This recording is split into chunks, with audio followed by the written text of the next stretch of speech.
Katherine. So pleased that Katherine Keegan can join us. She's been our first presenter of the year the last 2 years. She's the director of the Colorado Department of Labor and Employment's Office of the Future of Work. And so she can give us an update on what's going on employment-wise in Colorado, looking like this year and maybe a couple of years down the road. So I'm going to let Katherine further introduce herself. Thank you very much for being there.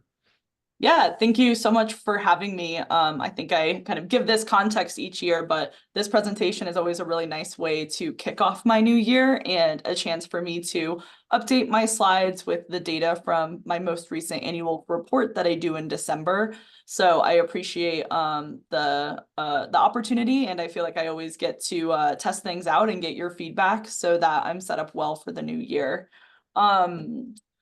So yeah, I oversee the Office of the Future of Work. If you've been part of these presentations before, you'll have heard some of these data points a bit, but I try to update them each year with new research that emerges, and so that they remain fresh. But of course, a lot of the trends that I'm looking at are really macro trends that are taking place over a long period of time. So there are some data points that are the same, and then are just part of these larger trends that we're looking at to inform the work that the office does. So the Office of the Future of Work, as background for you all, is a relatively new office. It was created in 2019 through an executive order from Governor Polis, and just last year was actually codified into state law. So my big joke is that secures my future of work a little bit more because we're part of statute now.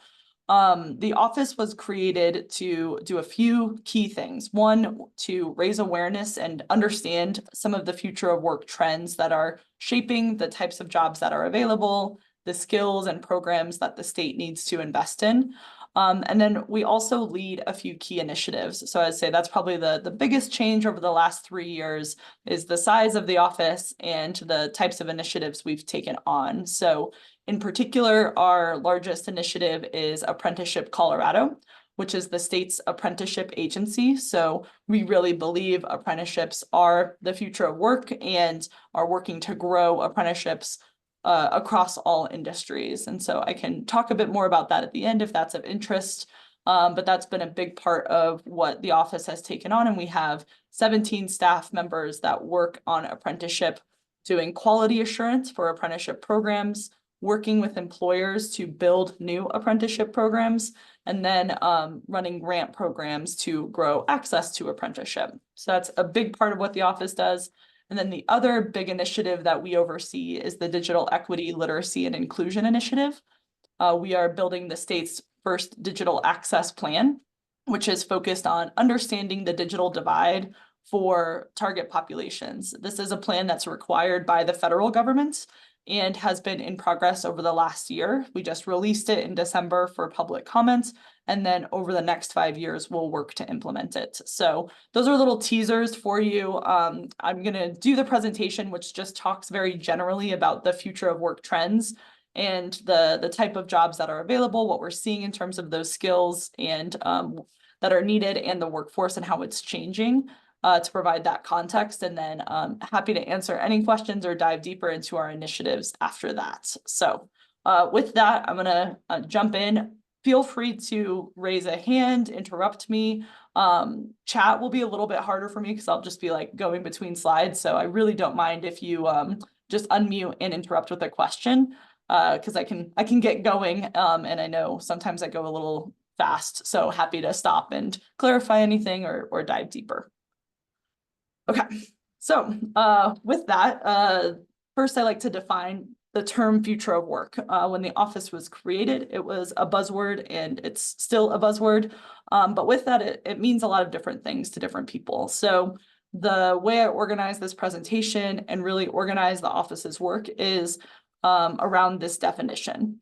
So we're really thinking about the impact of globalization, technological advances, changing demographics, and market forces on the work we do and how we do it. So we know that these 4 forces have been at play for decades, and are really shaping the types of jobs that are available, the skills that are needed to do that work, and then the people who are available to do that work. So it's hard to separate work from the workforce. And we know that as the state tries to invest and build new programming and connect people to opportunity, we have to do that with the workforce in mind. So the other thing I always like to say is the future of work is a bit of a misnomer because these trends have been at work for decades. That's a bit about what I'll talk about. And my real goal for this presentation is to equip you all with data, information, hopefully pique your interest a little bit, to dive deeper into some of these trends, because I think it helps create an understanding for the economy that we're experiencing.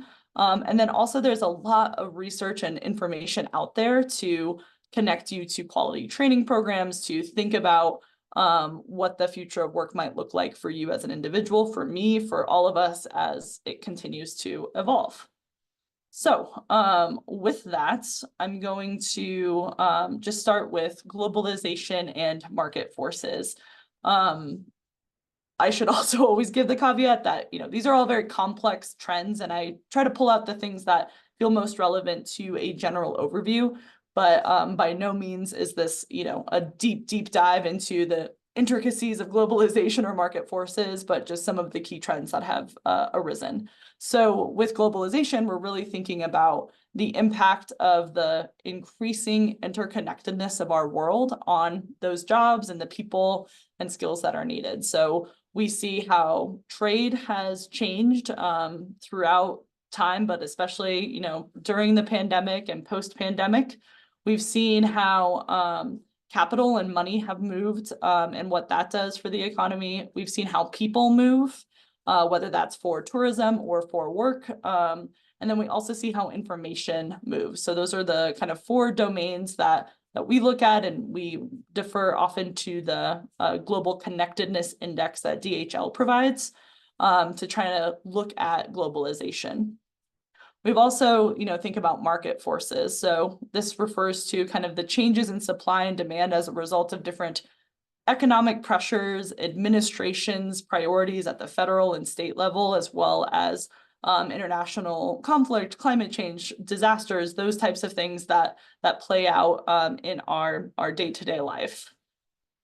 So as we think about the last 30, 40 years and globalization, what we've seen is that the world has become increasingly connected, and that has created a lot of opportunity for some while putting pressure on others. So what we know is that as trade, capital, and e-commerce has grown, there have been different jobs that have been outsourced and continued to be outsourced.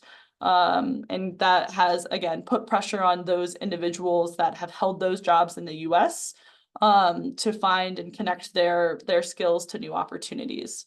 At the same time, the internationalization has created opportunities for people to do remote work and to work for companies that are global in nature or not inside the state or in their neighborhood.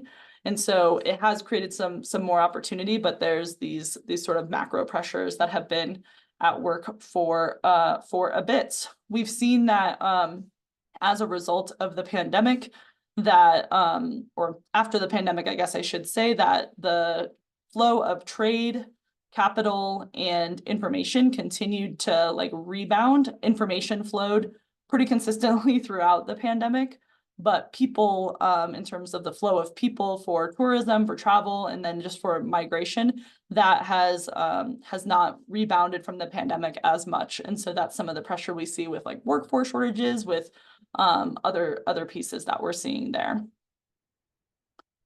One of the impacts of globalization and some of the market forces we've seen is the growth of the independent contractor workforce. So I saw Upwork was linked in the chat, and that people are really piecing together their careers in much different ways than they have in previous generations or previous decades. So this is from the Upwork's annual Freelance Forward report, where they look at the percentage of people that are of the workforce that are doing freelance work of some kind, as they call it. So this includes people that are doing, Lyft, Uber, those types of jobs. It also includes people that are starting their own sort of consultant business or providing gig jobs for various different types of industries and companies. And we've seen that it's grown over the last decade, really. Last year, when I gave this presentation, it was 60 million Americans, or 38% or 39% of the workforce. Now we see it's 64 million Americans, making up 38% of the workforce. And what this speaks to is a few different things. One is the desire for people to kind of, piece together their own careers and make that work. We've seen a proliferation of low-wage work over the last few decades, which I'll talk more about in a second. And so many people are taking on gig work to supplement their income. We've also seen a desire for more flexibility. And so when people are taking on gig work, and if they're able to piece together gig work full-time, they're able to then be their own boss or manage their schedules in different ways, which is very beneficial for people who are caretakers of any kind, or people who just desire that flexibility. We also see how it's helping or is attractive to older workers who maybe are partially retired or have retired but still want to earn an income or engage in their communities. So there's a huge variety of reasons people are doing gig work, which isn't surprising, but it's a big part of our economy that isn't often reflected in the workforce system as the state typically operates, or in a lot of the training programs. We often don't talk about a lot of the skills people learn from doing gig work and how that could apply to a traditional career. And so that's a big part of, I would say, the gap that we continue to see, and a space that the Office of the Future of Work would like to do more in moving forward. So that's a big piece there.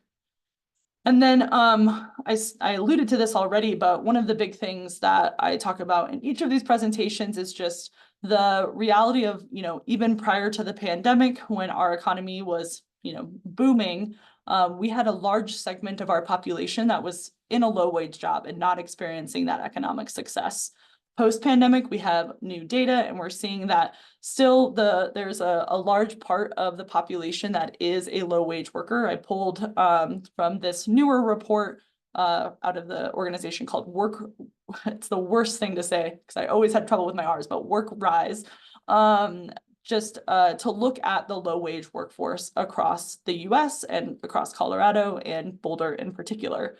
And so we see that 30 million workers across the country in their prime working years are making less than $16.98 an hour. And again, this creates different pressures for individuals because they're trying to piece together a living wage and having to take on gig work, multiple jobs, and those pieces. And then we also see that primarily it's more people of color who are in low-wage work, as well as younger people who are in low-wage work, which will come into play a bit more during our my conversation on demographics. And then I think it's interesting to just, and perhaps not surprising, but interesting to look at the industries where you have more of the low-wage workers on the right there listed for Boulder County. The top graph is showing the median wage for workers in Boulder. So $29 is the median wage for all workers in Boulder County. And then you have 21.4% is the percentage of the workforce in Boulder that is in a low-wage job. So just as context for you, as we think of, again, kind of the challenges facing our economy, the workforce, the reality is many people are struggling to make a living wage across Colorado, across the US, and that's a big part of what is driving the office's work ahead. And again, that may not be surprising considering, we know that low-wage work has existed forever. I think the big shift over the last few decades is the growth of low-wage work and the amount of jobs that are low-wage. And so a lot of the conversation in education and workforce is around, okay, how do we transition people out of low-wage jobs? And that is, I believe, the right question to be asking and our responsibility to think through as we operate institutions and build new programs. But what's really important is to understand how hard it is for a worker who is in a low-wage job to effectively transition out of that low-wage job. And this is for a variety of reasons, many systemic, and because of biases where the skills from low-wage jobs are not valued in the same way as other proxies for skills, like higher education, as well as the skills from other higher paying jobs. What research from the Brookings Institution found was that for every 4 years someone was in a low-wage job, their likelihood of leaving low-wage work decreased by half. And by the 10th year that someone was in a low-wage job, their likelihood of ever having a not low-wage job was less than 1%.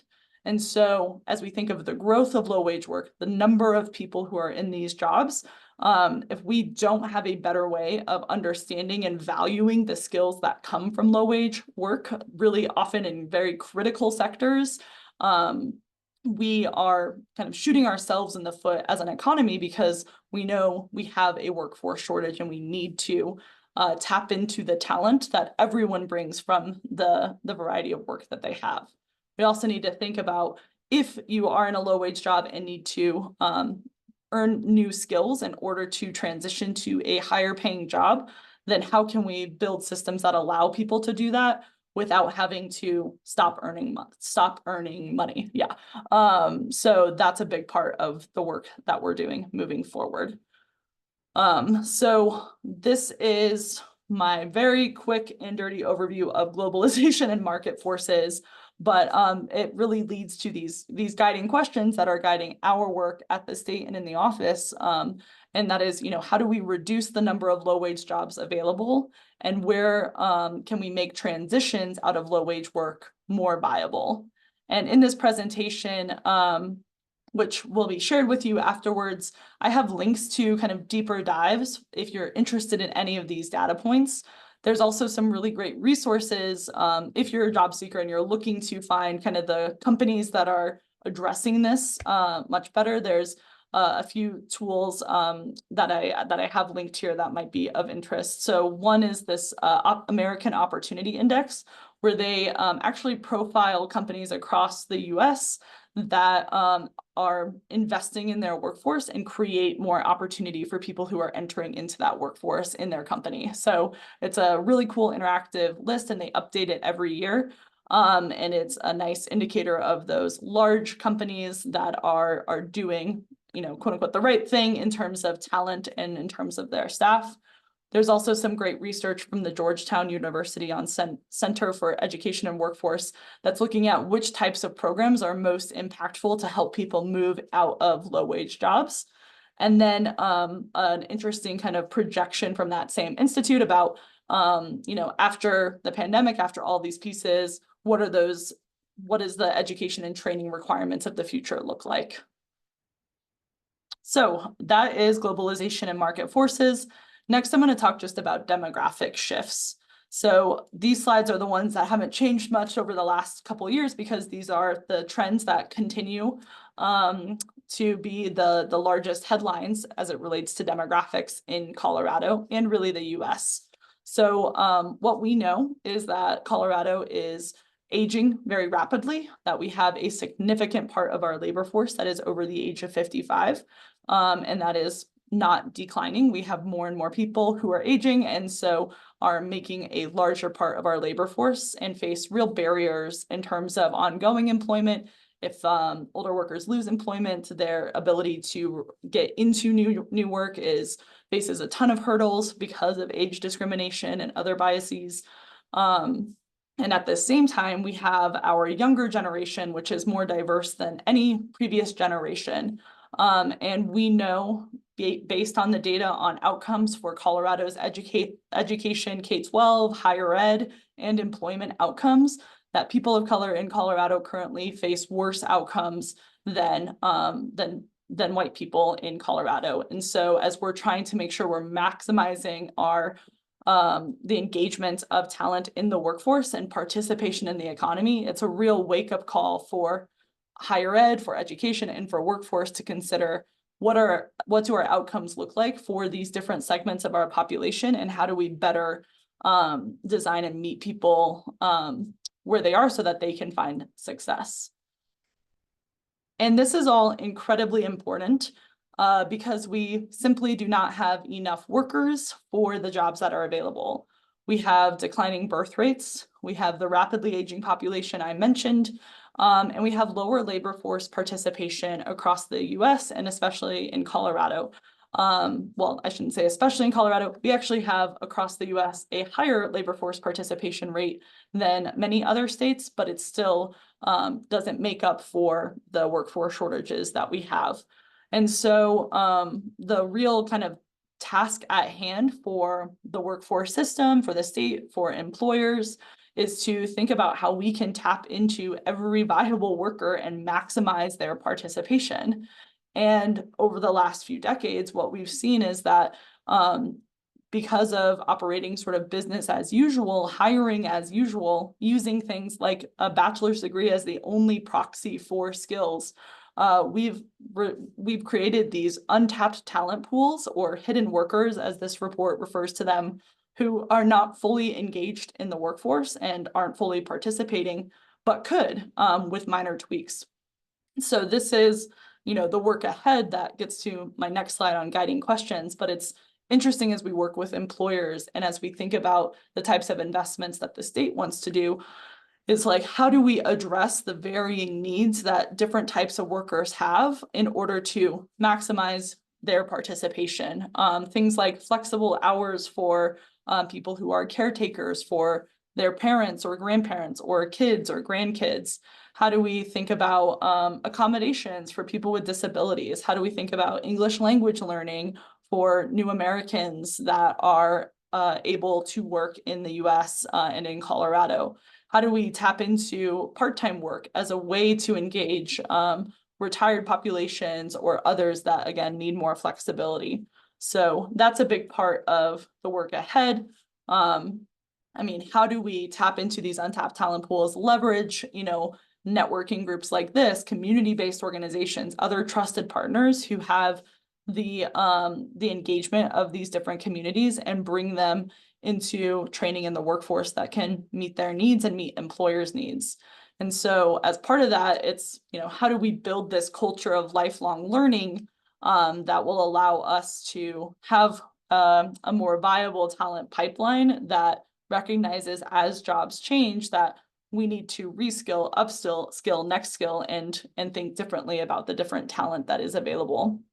And so a few of the resources that I've included here include, a playbook from AARP on inclusive hiring for older workers. I think it's interesting, kind of, if you're in a hiring position, or if you're if you fall into, the older worker demographic and are looking to see which employers are really beneficial, or like thinking about older workers differently. AARP has an employer badge for those that are age-friendly workplaces. And so that's a nice signal for those pieces. It's also interesting to dive into the data, I think, just about the experience of different populations. I'm realizing I skipped over that a bit on the low-wage workforce slide, so forgive me going back a few. But what we've seen is, knowing that people of color and younger workers are more likely to be in low-wage work, there was a great kind of longitudinal study that was done that gave us more insight into the career path of individuals who had some of these adverse experiences in childhood. So they were able to look at data for people born between 1980 and 1984 and their careers and income over decades. And they looked at it based on these features I put right here. So whether someone lived in a low income family, whether their parents had a post-secondary degree, the age of their mother, if they were a young mother, and whether they received public assistance. And they found that if any of these were true, that they resulted in lower educational attainment for the individual, reduced earnings, and experiences of poverty for those workers. So again, this is real data about individuals who face these experiences, and what we're seeing as the impact down the road, despite the reality that they have amazing skills that we can tap into, and different ways we can design supportive services, education, training, and on-the-job learning to connect people into the workforce. And that data comes from this second report I linked here. that talks about these divergent employment pathways for young adults based on that longitudinal data. The last piece I linked to is the Office of New Americans, which is another office in the Department of Labor and Employment, and their annual report. So given our declining birth rates, rapidly aging population, and lower labor force participation, one of the main ways that Colorado in the past and the US in the past has been able to address workforce challenges is through, immigration. And so the Office of New Americans is designed to support integration of new Americans that are choosing Colorado or resettled in Colorado in the case of refugees, and considering how we value skills from other countries, value credentials from other countries, in order to address some of our critical workforce shortages and challenges. Okay. And last but not least, in terms of trends, and probably the number one thing people think about when they hear future of work is the impact of technology on the world of work. So when we think about how jobs have evolved, technology is obviously a huge player in that space. We look in particular at the role of automation, artificial intelligence, and digitalization. And so in particular, automation has been the source of a lot of the research that I'll present on in the next few slides. But obviously over the last year, AI has been, I think, top of mind for everyone and part of the headlines and a big part of even today's newsletter from the New York Times, if you all read that. And so we know that generative AI is kind of reshaping everyone's engagement with artificial intelligence and access to artificial intelligence and comfort with artificial intelligence. And so we look at automation, artificial intelligence, and then also just digitalization, the increasing digitalization of our world, both for our personal lives, but especially in my case for the professional life, the need for digital skills in order to work in any industry. So I'll kind of go through these trends with these three technologies in mind, recognizing, of course, these are not all technology and don't address every piece of it, but some of the larger pieces of technology that are shaping skills and jobs today. So McKinsey puts out a State of Artificial Intelligence report every year. And this year, I think they called it the Year of Generative AI. And so if you're not familiar with generative AI, though I think based on this call and a lot of what was shared, this group is, it is I think started with ChatGPT's like public release, and it's really using technology to aggregate, to analyze, and to use lots of data to answer questions. And we've seen, I actually am sort of curious on this call, one of the questions I like to ask is like, who's used ChatGPT and like, what's the most interesting thing you've used it for? If anyone has like a way you've used ChatGPT. Resume generation. Nice. And to ask myself some questions like, how can I develop more confidence in skills? And interesting question and an interesting answer came back. Awesome. Yeah. Been using ChatGPT and other tools to learn about machine learning. So that's very meta, but I like that. Yeah. I recently spent several hours over the holidays trying to help my daughter with her blog and could not figure out the coding and where to put it. And after all my research, I thought, ChatGPT. So I threw it in ChatGPT and voila, it gave me what I needed, where to put it. Huh. By that. Yeah, for a rote task, really would be the upshot, but not for anything personal. I found that I still had to put touches on the final product, so it's not a rip and run. Absolutely, yeah. I think that's been the big thing. A lot of people have learned sometimes the hard way, but a great start. I've heard people use it when I've asked this question in other presentations for like meal planning, where you can say like, these are what I have in my pantry, and I want to spend like $20 at the store, what are recipes I could use for trip planning, for workout planning. Those types of things have been some of the other examples that have come up. I would say Chat GPT, the free version, is like being in preschool. Either pay for the paid version or use God mode or some of these other tools, and your mind will be blown what you can do. I even drew a stick figure. I can draw, but I just did a stick figure, and I said, make this a ferry next to a waterfall, blah, blah, blah. And it created out of just me verbalizing to the screen and just having drawn a stick figure and scanned it. It created this whole incredible artwork. And I said, try Monet and these different, impressionists and different styles, even down to brush strokes. It's crazy what some of these paid things can do. Absolutely. I've built actually an application called jobsguru.ai that helps actually people find jobs and actually matches the resume to the job description and gives them a recommendation whether they should apply or not, right? So it gets over the bias of this Dunning-Kruger effect. It can write a cover letter, tweak your resume, all kinds of interesting things to help people find jobs faster. That's super cool. Yeah, so I think that was awesome. And I love hearing all the different examples and other tools that I should be exploring. And since my office is the future of work, I can pretend it's work sometimes. So that's great. But I think what's really interesting over the last few years being in this role is automation was a big part of the conversation, especially in like 2019 when there was 2017 and really actually when some initial research was published about automation's potential to displace jobs. I think over the last year, we've seen tons of articles, research around the impact of artificial intelligence on jobs. And as someone said in the comments, like it's socializing artificial intelligence in a much different way than even a couple of years ago, people thought about how they might personally use artificial intelligence, the threat, the opportunity it provides.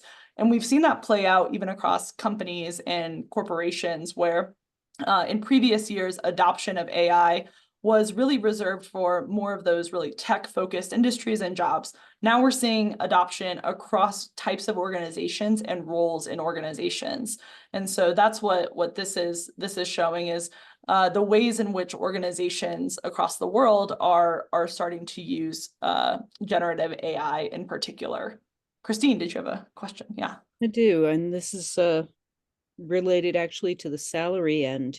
As we automate more and more and have to spend less time on rote tasks, I'm wondering if the expectation of how many hours a week we spend at work will drop from, say, 40-hour work week to a 30. And then sorry, let me turn that off.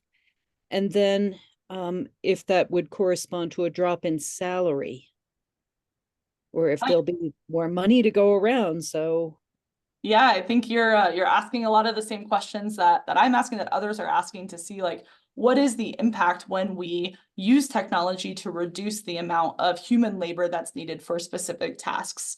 And so it's a good segue into my few next slides. So if I don't answer that question fully, definitely call me on it, but I think I'll get to it as I'm going into these other conversations, because what we've been able to see is the impact of adoption of automation on various jobs and what that's done for income and earnings for different parts of our population. This was the report that was released in, I believe, 2017 that looked at the level that automation technology was at that moment and what tasks within industries it could do. And so they released this report and it showed that 73% of tasks within accommodation and food services could be done by technology. 59% of tasks within manufacturing, 58% in transportation and warehousing. And so you saw how, after this, people were like, oh my gosh, 73% of jobs are going away in these industries. The reality is what automation does, the way artificial intelligence operates as well, is it replaces tasks. It doesn't replace whole jobs. And so it augments human labor. I think, as someone, maybe the same person said in the chat about, it's really an assistant and a tool that humans can use. So depending on the number of routine and sort of non-cognitive tasks that are part of your occupation, the role of technology will be different. And so what we've seen is, depending on the type of job you have, the impact of automation, of course, has varied. And that's what we expect to play out with artificial intelligence as well. So this report was updated actually last, or maybe 2 years ago now. And what we saw was, previously we assumed that most of the wage decreases for people without a 4-year college degree was based on the impact of globalization. What they found in newer research was that automation actually played a much larger role in the change in jobs and therefore wages for individuals than globalization did. So what happened was that people who were in jobs that were disrupted by automation were more likely to be those individuals who did not have a 4-year college degree. And that meant that those low-wage workers were, and it was primarily in those low-wage, like customer service, routine, non-cognitive manufacturing type tasks, or occupations that had a lot of those routine, non-cognitive tasks. And so those individuals were displaced and then forced to compete for lower wage jobs because they didn't have the credentials that were required for higher paying occupations between the 90s and the 2000s. And so we've seen for individuals without a 4-year college degree that over the last 30 years, there's been a significant decline in wages compared to those who have a 4-year college degree. Now, the answer from our perspective is not that, oh, as long as everyone gets a college degree, then they're going to be good to go, but rather, how do we ensure that we're valuing the skills that people get from different education experiences, as well as from work and life experiences, so that we're really assessing the skills and using skills as the currency versus degrees as the currency, because that means we can tap into more talent and either upskill them if they're needed, but often just use their different experiences and apply it in a new context. And the big thing with automation and artificial intelligence, what we saw with automation was that it was often in, quote unquote, blue collar jobs where individuals faced more disruption. Artificial intelligence is applied in every industry, and I think more and more in quote unquote white collar jobs. It's disrupting across all industries in a way that's been different than automation's impact over the last few years or a few decades. All of this is important because it just underscores the fact that digital skills are needed for all work across all industries. This begins with, baseline digital skills that allow you to use digital tools, and it goes to being able to use technology to be more efficient in your job, to get more things done. The National Skills Coalition looked at the digital skills needed for work and found that across industries, 92% of jobs require digital skills. And this may feel like sort of a duh stat, like, yes, obviously digital skills are incredibly important. The reality is that a lot of people do not have digital skills. There's a huge digital divide that exists across age groups and across industries. And we're facing constant adoption of new technologies and evolution of technology, and industries and training are needing to catch up.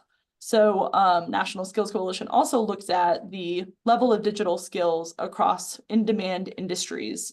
And they found that at this point, 50% of workers in construction, transportation, and storage had limited or no digital skills. Looking at retail, auto repair, hospitality, you have 37, 36%. Even in education, you have 15% of individuals who had limited or no digital skills when this was released in 2020. And so as we think about the role that technology plays, what we're looking at is how do we make sure that everyone is building digital skills and a baseline level of digital skills, that it's part of the way employers operate to think about that upskilling as technology evolves. And how are we embedding digital skill development across existing education systems? The other piece is, with the potential that artificial intelligence and automation have for adoption, how are we making sure that we're reducing the number of low-wage jobs on the market because and using technology to remove those jobs where it's can be often unsafe for individuals? And then how are we making sure that we're closing the digital divide? So as technology is more and more ubiquitous, that there's full access for everyone. And so that's a great question, Randy, about digital skills. So they're looking at operating like point of sale systems, the use of any sort of digital tool or application as part of the job. So if you think of on the construction site, using a application or an iPad or an application on your phone to clock in, clock out, like I said, the point of sale systems, email, those types of things. So they were looking more at sort of the foundational digital skills, I would say, versus like advanced digital skills. Maybe the ability to connect the digital skills is kind of what you're trying to talk about. As in my most recent job, I knew people who knew our EHR, our electronic health record, very well, but they just knew that piece, that was it. And they didn't know how to troubleshoot it or to think beyond it or to, say, look underneath for the code and find a glitch. And so they were unable to help themselves. And that was job security for our IT guy. 100%. That's very well said. And that's exactly the gap that exists. One of the terms used to describe that is digital resilience. So like, how to use one piece of technology. Can you apply that thinking and that logic to other pieces of technology?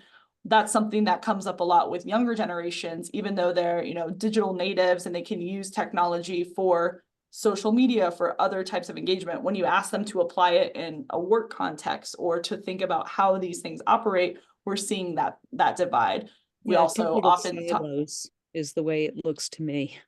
Yeah, well, and we also often talk about cybersecurity, and while younger generations are often very good at using technology, their cybersecurity practices are often lacking. And so what kind of risk does that create? So absolutely.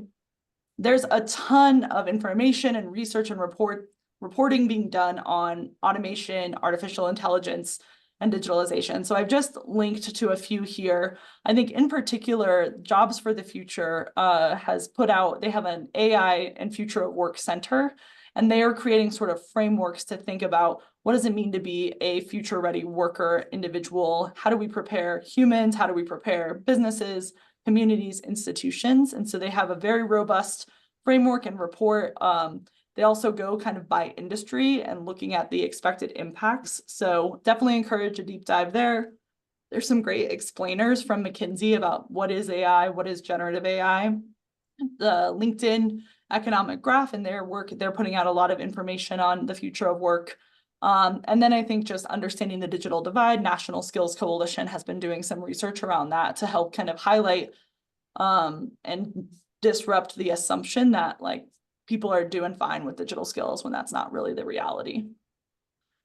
So all of this being said and kind of leading into what does it mean to be future ready? Based on all these trends, what we're seeing in the workforce and the economy, what should we be like working towards in terms of future ready workers? And so what we use and have continued to use over the last few years is this idea of the new foundational skills of the economy. So in the past, you might have heard like soft skills and those pieces as like, those are the critical foundational skills. We're trying to expand that definition to better reflect the evolution of our economy. So we know that as technology evolves, human skills are more and more and more important. So though you need to be able to use technology and work alongside technology, the ability to communicate, emotional intelligence, to collaborate, to analyze and critically think, to be creative, those are all human skills that continue to be important, because the more things we use technology to do, the more space it can leave for uniquely human skills and experiences. So those are critical, alongside the digital building blocks, the ability to use data and digital tools to move your work forward, and then applying that in the context of your occupation. So the business enablers. How do you take your human skills, your digital skills, and the specific needs of your occupation and bring those all together to move work forward? So we talk about building T-shaped workers, where you have that top of the T is those foundational skills, and then you build that occupational expertise. The top of the T allows you to be agile and to change industries to build those new skills, while you build that expertise if you are in a particular job. And so that is really part of the work ahead. A big part of what my office does and participates in is, as I said, apprenticeship and digital equity. We believe that in order to create future-ready workers, we need to expand access to work-based learning so that we don't separate learning from earning, learning from the workplace, from its application. We want to make sure that every individual across age groups and educational experiences has opportunities to learn in the classroom and apply it in a work context. So we use this work-based learning continuum to refer to the different types of experiences that either give someone exposure to a new career, so kind of the lighter touch experiences, versus a short-term but more intensive engagement like an internship, or a clinical experience if you're used to that from I think of it in like a graduate school context, or learning at work, where in the case of apprenticeship, you are hired on, you are an employee, and you earn more money as you learn more skills. So this is a change in how the system has operated for decades, where, you know, you finish your education and you go to work and then you're good to go.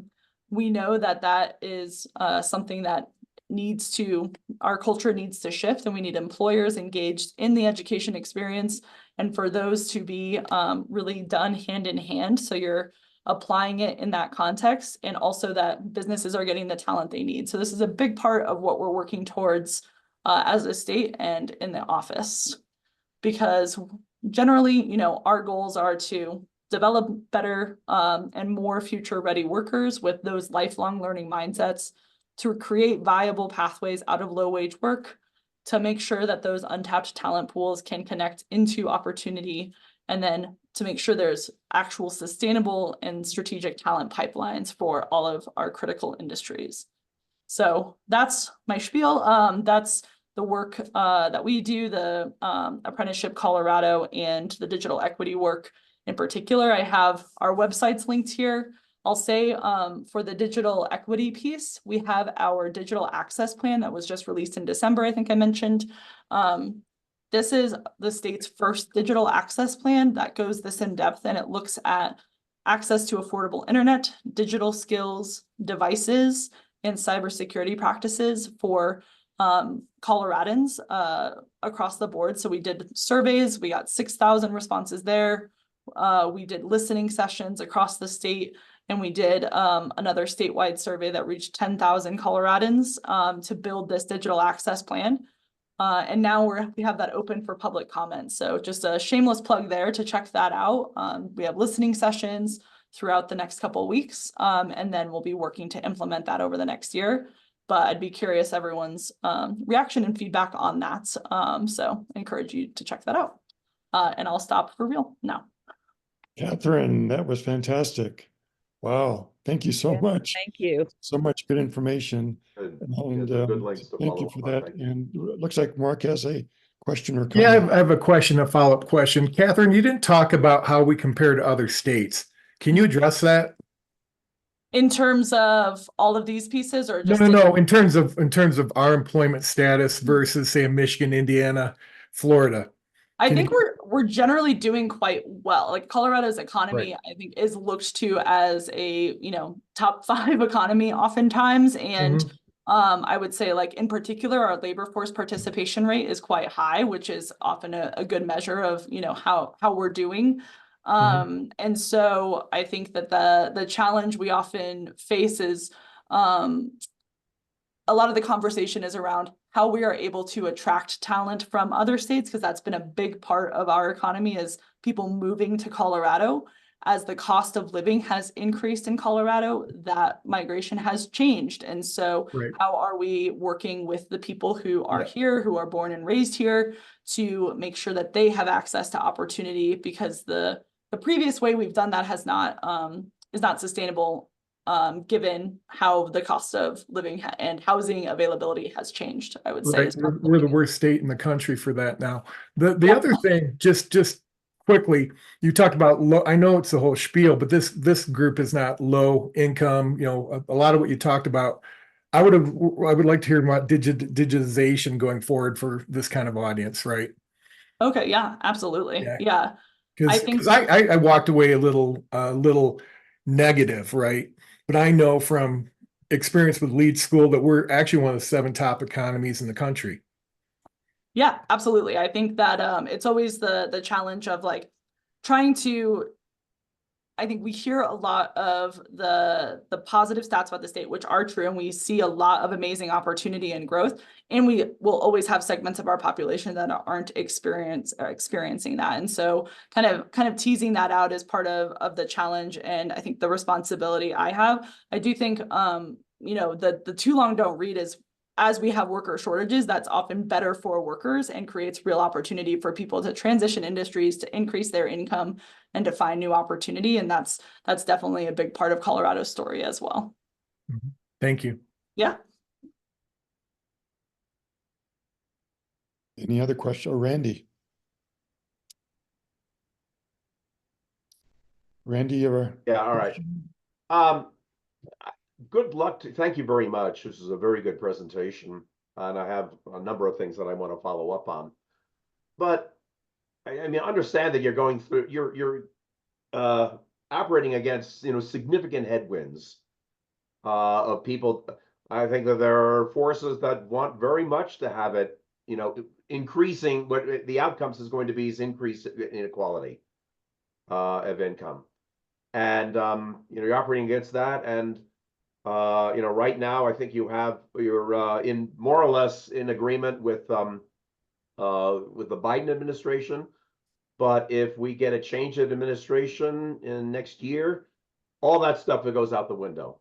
And this is significant beta, should we say, in terms of what this forecast. So I guess I'm a little jaded. No, I mean, I think that's true. There's lots, you know, there's always headwind. I think that's one of the big things that I think is important in this is there's like, I think in some cases people try to make like the moral argument, I guess, for lack of a better term, for some of the like equity work and really focusing on low wage workers or those pieces. What I think is critical is, you know, regardless of the administration, we have these demographic shifts in our state and our growing economy. That means we do not have enough workers for the jobs that are available. So it really is kind of the business proposition of how are you tapping into untapped talent pools and creating opportunity for people that you might not have considered in the past. And so it's still an uphill battle, still headwinds on in a lot of these regards, but I think it's also sort of the imperative, given that we just do not have enough people to be able to do the jobs that are available.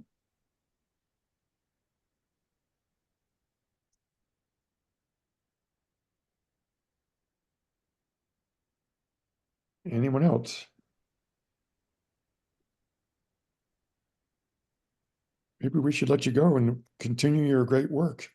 Thank you. Thanks, Catherine. This has been excellent. This is really giving me a good picture of what I can expect.